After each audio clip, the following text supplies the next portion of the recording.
ho tsakotsakoina ho tsakotsakoina dia ny atsipohan'ny manam-panahy.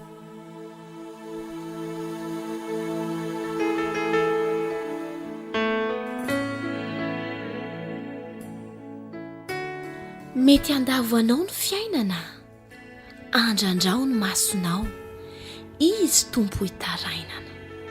Ny vetso.